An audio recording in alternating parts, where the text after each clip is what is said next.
Hello everyone, my name is Forias, and welcome to my channel. This is a series of video essays where I cover political, economic, and revolutionary topics which are relevant to our time. I read the books, so you don't have to. In a world where money rules the land, there is one critique that is left unspoken. Integrity leads to innovation. Innovation leads to inequity. Inequity leads to insanity. Join me as we explore the four eyes of capitalism. If this is your first time here, consider subscribing for more content in the future. So, let's jump right in. Now, if you haven't checked out part 1 of my Econobabble video essay, I highly suggest you watch that first. Now, over the last 9 years before the Albanese government came into office, you would have heard various phrases like bringing the budget back in black, or where effectively debt and taxes have been dirty words. In this post-Howard and Costello mining boom world, we've fallen into the complacency of believing a budget surplus or a deficit have specific moralistic connotations. The fact that a budget deficit seems bad and a budget surplus seems good is a trick of language, not a truth of economics. Surplus is a positive word. We never say people put on weight because of a surplus of food. We say that they overate. Fair warning, this part is going to get a bit accounting-esque, but it's the end of the financial year and I'm doing people's books, so indulge me. Again, with the whole budget surplus good and budget deficit bad, much like the Econobabble surrounding jobs and climate change, there's confusion of macro and microeconomics. Conservatives who say a budget surplus is good are mistaking a household or company budget for a government budget. Hell, that's not even how accounting works, as we'll go into shortly. But again, what is truly happening is profits and losses are being equated to surplus and deficit. So deceitful at best or incoherent at worst. Richard Dennis goes into the differences between these concepts in his book. A budget surplus exists when you receive more money in a given period than you expense in that period. When a surplus is distributed to its owners, such as when Kevin Rudd's government posted everyone a check of $900 during the GFC, that is treated as money going out, and so reduces the size of the surplus. A profit means the more money was received in the given period than was spent to produce it. Unlike a surplus, a profit does not treat the full cost of buying long-lived assets, such as a house or a factory or a piece of machinery, as an expense to be deducted from the revenue received in that period. Also, unlike a surplus, if a company paid a dividend of $900 to each of its shareholders, that return of funds to owners would not be treated as an expense, and so would not be deducted from the calculated profit of the firm. So, let's unpack this in accounting terms. Let's imagine you have ABC Company, and it comes to the 1st of July, and you have to pull together the financial reports. The two big financial reports are your balance sheet and your profit and loss reports. The balance sheet is the big ticket items, where you have assets, the land and buildings, big company items, the liabilities, any loans or debts the company owes to others, and this is balanced against the equity of the business, the accumulated shareholders' slice of the company, if you will. Now, once you minus your liabilities from your assets, you'll find the position of the company. Do they have more assets, net assets, or more liabilities, net liabilities? Now, I want you to hold that thought. Whereas in the profit and loss, you have your income minus your expenses. And if you have more income, you've made a profit. More expenses, and you've made a loss. What's different about a government's budget is that the budget, which is similarly comprised of income and expenses forecasted for a specific year, aren't treated the same way. So if a company shareholder were to be paid a dividend, it would come out of equity of the business and affect the balance sheet, whereas Rudd's stimulus package was an expense to the budget, a forecasted expense which was good for the economy, but may have led to a budget deficit. In a sense, the income and expenses of a government's budget carry over across many years, when typically in a business, income and expenses are in the short term and that financial year. This is another fallacy of composition here. What's true for a company budget is not true for the federal government's budget.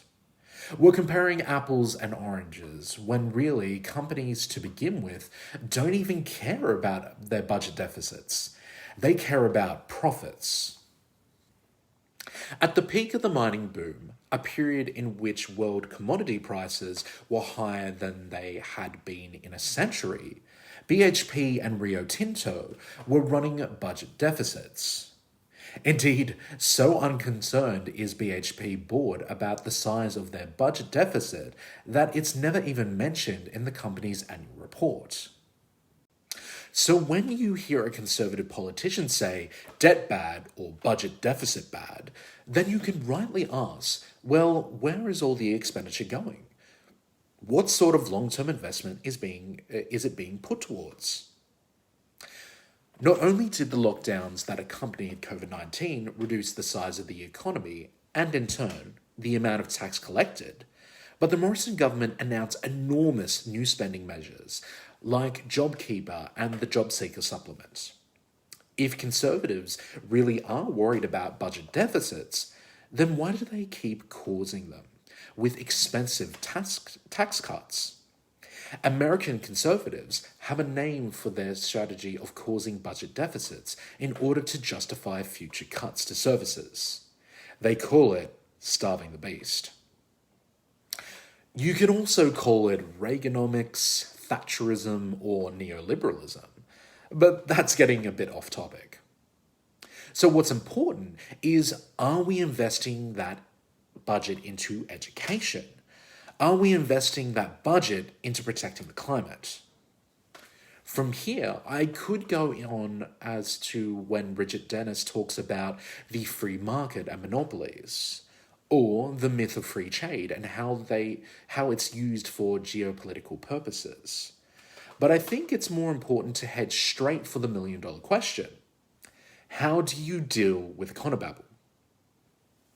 The inconvenient truth Richard Dennis exposes in this book is that a lot of stakeholders, whether it's unions, NGOs, think tanks, and the like, have accepted the premises that Econobabblers offer. And the way to tackle this is displayed by some do's and don'ts with fighting Econobabble. So 1, don't accept the premise that we can't afford a better society. They don't. Don't accept their stated goal of maximizing economic growth. They don't. Don't fall for false choices. They were invented to make your life a misery. 4, don't use their objectives to validate your own. And 5, don't stay out of economic debates. They matter. Saying we can't afford everything is true. The government doesn't own an orchard where money grows on trees. But the question is, should we favour stage 3 tax cuts over education and training?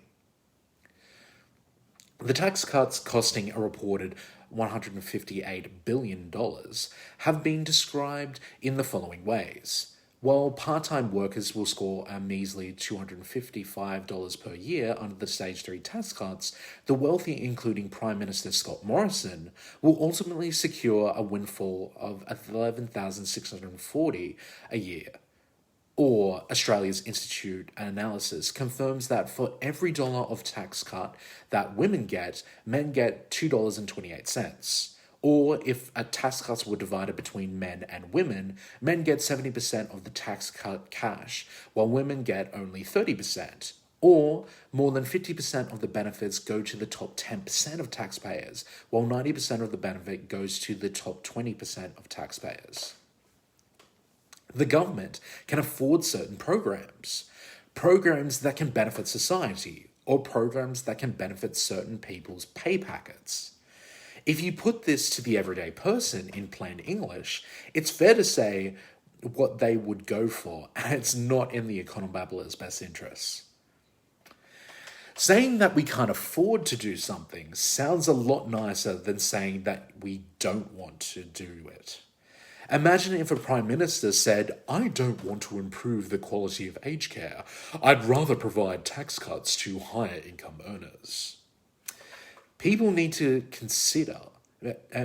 remember that economic growth is how to measure something.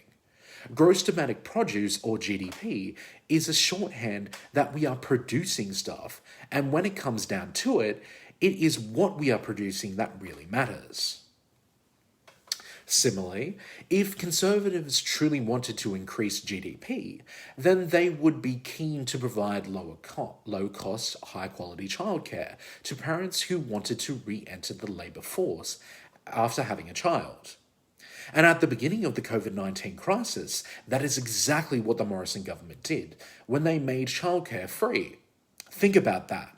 During nearly 30 years of continuous economic growth, we were told we couldn't possibly afford to provide free childcare. And then, in the middle of the deepest recession in modern history, we could.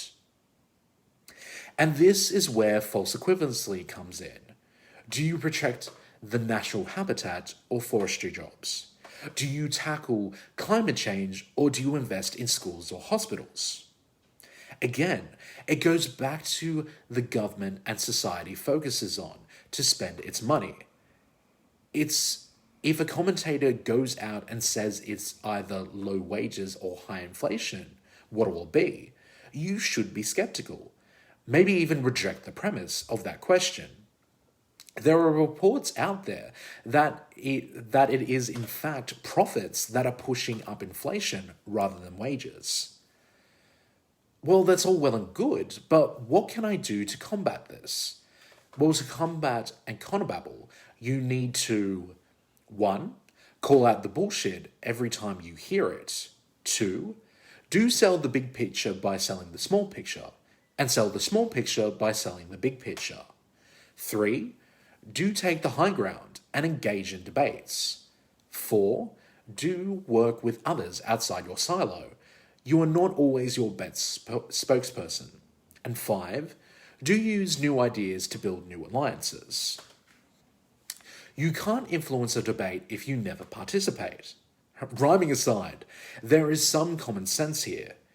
If a progressive think tank just rubbished the idea that low wages equals low inflation, and never chooses to produce a counterpoint to this argument, it's effectively saying it's true in the public opinion. That may sound egregious, but you can't get anything done if you don't have skin in the game. You and anyone else can phone a radio station to call out BS when you hear it, write a letter to an editor of a newspaper, post a polite but mocking tweet or Facebook message to inform and empower your friends, #Econobabble, and write to individual politicians and businessmen and business people to let them know that you see through the absurdity of their comments. Sometimes politics boils down to the amount of change the government and the public want. What emissions target should we implement? Should we be repairing our relationship with our neighbours? Do profits or wages matter more in a recession? These are all big questions, but big questions don't get answered if people don't try to reach a synthesis of what the country should look like in the future. The world is changed not by global consensus, but by the pressure of actions at a range of levels. Individuals campaigning for better funding for their local school can simultaneously use their local campaign to raise awareness about the needs for governments to invest more in all schools. National organisations calling for greater Commonwealth funding for all schools can simultaneously call for a better tax system that enables government to improve the quality of all public services. But it's actually in Cleveland and Preston that we hear of stories where communities take back control via community wealth building projects. Without going into too much detail, the use of government and important institutional spending in a local government area has resulted in bringing back wealth to a certain region. Preston has been praised as one of the most successful community wealth building models because of its bottom-up structure in getting individuals and organisations involved. Sure, it was Councillor Matthew Brown who instigated it as a Labour Party politician, but it was the interaction of businesses, community groups, and other stakeholders in Preston that made this project successful. An interview about the effects of the Preston model stated, "We now have more opportunities to be really involved in projects in the city, for consultation with local government and to engage more closely with other organisations and our community in Preston." This may seem like a bit of a tangent, but Councillor Matthew Brown and his colleagues were successful in talking to other stakeholders, and it was the collaboration and cooperative aspect of the process that ended up bringing progress and change to the city of Preston. Hopefully, this outlines that if you do get involved in change and can be positive, especially if you don't leave it to the Econobabblers. If you thought that was interesting, then like, share, and subscribe. But remember, folks, keep thinking and keep learning. Goodbye till next time.